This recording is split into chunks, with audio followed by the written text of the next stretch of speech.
High everyone's, good morning. আজ হলো 28শে June 2025। আর আজকে আমার ব্লগে তোমাদের সকলকে স্বাগত।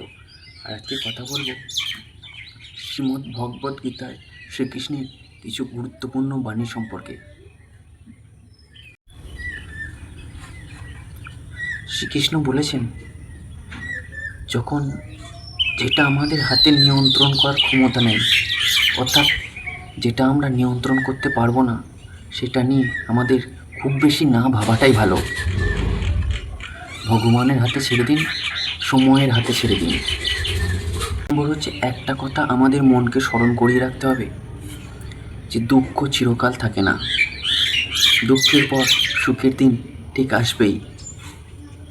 আর 3 নম্বর কথা, অন্যের কথা শোনো কিন্তু নিজের পথ নিজেই ঠিক করো। অন্যের যুক্তি পরামর্শ অবশ্যই জরুরি, তাহলেও নিজের পথকে নিজেকেই নির্ধারণ করা উচিত।